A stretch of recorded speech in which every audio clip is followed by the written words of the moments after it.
अस्सलाम वालेकुम, क्या हाल चाल है दोस्तों। उम्मीद है सब खैरियत से होंगे। तो आज मेरे साथ एक भाई खड़े हुए हैं, फ़ारूक भाई। चिली में EKK में हमारे फॉलोवर भी हैं और हमें सर्च वगैरह करते हैं, वीडियोस वगैरह हमारी देखते हैं। तो मैं आज इनके शोरूम पे आया हुआ हूँ EKK में, जिनका गाड़ियों का काम है। आपको पता है जो चिली में पाकिस्तानी मेजोरिटी बड़ी तादाद है, 99% कह सकते हैं, उनका गाड़ियों का कारोबार है, गाड़ियों का काम करता है। और ये सारा माल कहाँ से आता है, कैसे करते हैं, इन्होंने क्यों ये सिलेक्ट किया कंट्री, इन्हीं से मैं पूछूंगा। तो जी अस्सलाम वालेकुम फ़ारूक भाई, कैसे हैं आप? वालेकुम सलाम। अच्छा मुझे बताएं जी, कितने अरसे से मुकीम है यहाँ पे चिली में आप? अभी 22 इयर्स हो गए यहाँ आए हुए 22 पाकिस्तान ईयर्स। से। जी जी, पासपोर्ट मिल गया? ये पासपोर्ट अल्हम्दुलिल्लाह। अल्हम्दुलिल्लाह। अच्छा 22 इयर्स पाकिस्तान से हो गए, पासपोर्ट भी मिल गया इनको, कारोबार भी इनका माशाल्लाह है। तो ये एरिया के बारे में थोड़ा सा बताएं कि ये एरिया क्यों सिलेक्ट किया हुआ है। बहुत बड़ी तादाद में चिली एक रकबा है, आप EKK में बैठे हुए हो पोर्ट के पास, क्या ख़ास वजह क्या है इसकी? असल में ये चिली के अंदर ये वाहिद पोर्ट है जो फ्री पोर्ट है ना, जो आपको अपॉर्चुनिटीज़ देता है, जहाँ आपके ड्यूटीज़ वगैरह नहीं पे करते हैं ना। और फ्री जोन जिसको कहते हैं। और दूसरा जो है ये यहाँ वाहिद EKK जो कि इंटरलिंक है आपका कंट्री बोलीविया और आपका पेरू और आपका पैराग्वाई। अच्छा। आपका बोलीविया और पैराग्वाई के पास सी पोर्ट नहीं है, तो जितने भी इन दोनों कंट्रीज का जो भी माल है वो आपको जो पोर्ट दिख रहा है ये इस पोर्ट के ऊपर आता है और यहाँ से फिर डिलीवर होता है दूसरे कंट्रीज। अच्छा ये पोर्ट है, ये पोर्ट है, ये सामने आपको जो कंटेनर्स दिख रहे हैं ये सब ये 3 या 4 कंट्रीज को ये पोर्ट जो है वो डिलीवर करता है सारी जो भी है मर्चेंटाइज या जो भी चीजें आप जो मंगवाते हैं। आपका ज्यादातर जो काम होता है वो पेरू और ये अर्जेंटीना भी काम अर्जेंटीना भी है जी, पीछे ये पूरा, लेकिन ज्यादातर बोलीविया पैराग्वाई बोलीविया पैराग्वे और सेंट्रल अमेरिका, यहाँ से ये सेंट्रल अमेरिका भी ये होल्ड करता है चिली जो है उसको यहाँ से माल भेजने। अच्छा मुझे एक चीज़ बताएं कि मैंने ना जब से मैं इधर आया हूँ चिली के अंदर, बहुत सारे लोग पैराग्वे के बारे में बात कर रहे हैं कि पैराग्वे यहाँ से माल जाता है। हालांकि पैराग्वे को देखा जाए ना रकबे के हवाले से वो छोटा सा कंट्री है और इससे हट गया वो लगता है ब्राज़ील के साथ अर्जेंटीना के दरमियान एक छोटा सा कंट्री है।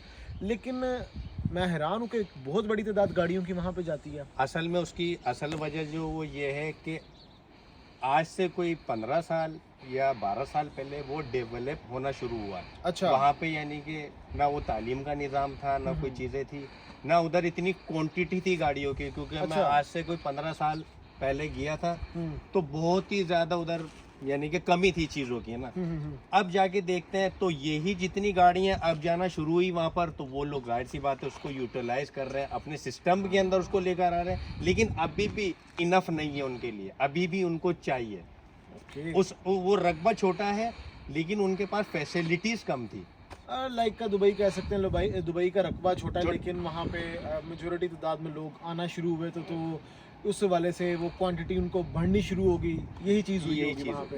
और वहाँ पे पाकिस्तानी कम्युनिटी है, कम्युनिटी बहुत कम है, कम्युनिटी कम है, यहाँ पे कम्युनिटी ज़्यादा है। अच्छा मुझे एक चीज़ आपने बतानी है, आपने चिली क्यों सिलेक्ट किया? पूरी दुनिया का आखिरी मुल्क सिलेक्ट कर लिया कि भाई मैंने दुनिया के आखिरी मुल्क में जाकर। भाई जब हम पाकिस्तान में थे तो हमें कोई बताता था चिली, तो हमें चिली का पता ही नहीं था कि चिली है कहाँ पर ना। जब वहां से यहाँ ट्रेवल करना शुरू किया तो वो ऐसा लगता था कि अब चिली आ रहा है ना। अच्छा। नेक्स्ट जो है वो चिली है। फिर उसके बाद एक और पोर्ट पे पहुंचते थे, हम समझते थे कि अब नेक्स्ट चिली है। फिर एक और पे पहुंचते थे, हम समझते थे अब नेक्स्ट चिली है। तो वो पाकिस्तान से यहाँ ट्रेवलिंग के लिए 5 कंट्रीज को क्रॉस करके फिर पहुंचना पड़ता है। तो जब हम यहाँ पहुंचे तो हमें फिर पता चला कि भाई तो मैं क्रॉस करके आया हूँ कि भाई अब ये चिल्ली है ना। तो फिर जाके पता ये चिल्ली है। आप चिली में आए क्यों, सिलेक्ट क्यों किया था? आप दूसरे कंट्रीज भी सिलेक्ट कर सकते। सिलेक्ट इसलिए किया था, ऑलरेडी यहाँ पर काम था। क्योंकि भाई जापान में होते हैं, उनका ऑलरेडी काम था, चीजें थी और इंटरकनेक्ट थी सब लोगों के सब चीजें।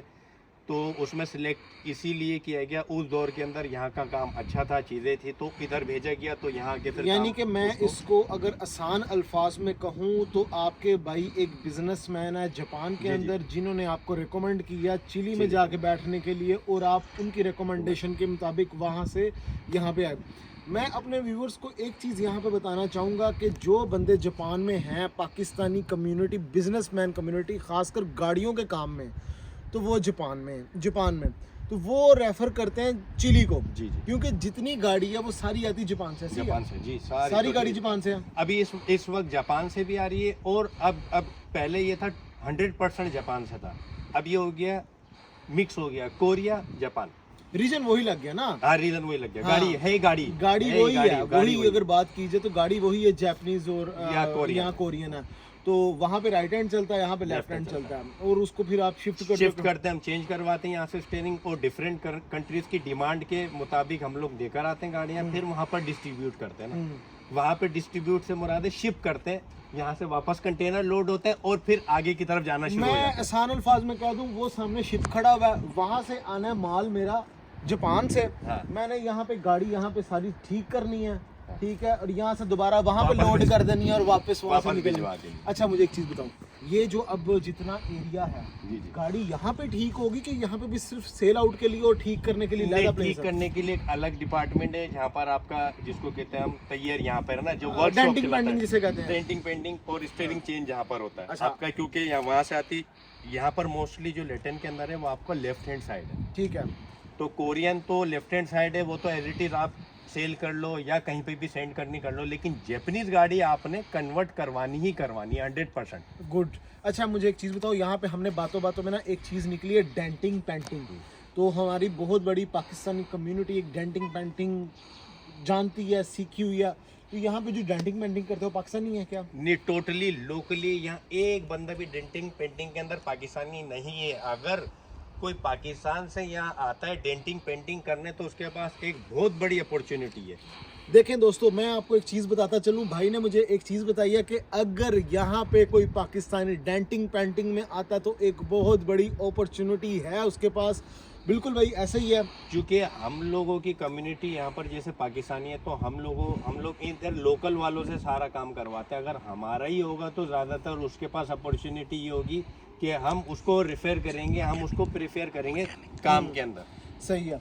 तो दोस्तों मैं अब आपको चीज़ क्लियर करता चलूँ कि भाई ने काफ़ी सारी इन्फॉर्मेशन हमें दी है और बताया हमें कि यहाँ पे बिज़नेस अगर पाकिस्तानी कर रहे हैं किस काम में कर रहे हैं, और अगर करना चाहते हैं तो आप पाकिस्तान से आके डेंटिंग पेंटिंग की कैसा है कि जिसमें बहुत बड़ी इक़्तिदाद है। मैकेनिकल काम भी हो, मैकेनिकल काम भाई मुझे पीछे से बता रहे हैं, मैकेनिकल डेंटिंग पेंटिंग, और दूसरा जो है मैकेनिकल, गाड़ी से रिलेटेड जो भी है, मोटर बनाना है या मोटर सही करना है या डेंटिंग पेंटिंग करना है या पार्ट्स को उसमें असेंबल करना। अब इसको मैं ना एक बड़े आसान अल्फाज में कह सकता हूँ, एक गाड़ी है, गाड़ी के अंदर डेंटिंग पेंटिंग होती है, उसका फिर इलेक्ट्रिशियन का काम होता है, फिर वो मैकेनिकल का काम होता है। ईच एंड एवरीथिंग जो गाड़ियों की फील्ड से रिलेटेड है उसको उस बंदे का यहाँ पे बहुत ज़्यादा स्कोप है, वो चाहे किसी भी फील्ड में हो, गाड़ियों के अंदर बहुत ज़्यादा उसको स्कोप मिल सकता है। तो मेरी रिकमेंडेशन तो यही है कि आपको चिली सेलेक्ट करना चाहिए। आप बता दें करना चाहिए कि नहीं? जी करना चाहिए, स्पेशली अगर गाड़ी से रिलेटेड उसकी कोई स्पेशलिटी है तो उसके अंदर मैकेनिकल है, डेंटर पेंटर है या इलेक्ट्रिशियन है उसका, तो उसके पास अपॉर्चुनिटी है यहाँ पर, वो कर सकता है आगे और अच्छा काम कर सकता है और अच्छे उसके लिए मौके हैं। ज़बरदस्त। तो गाइस फारूक भाई का शुक्रिया कि जिन्होंने मुझे टाइम दिया, ठीक है, आज हम इनके पास आए।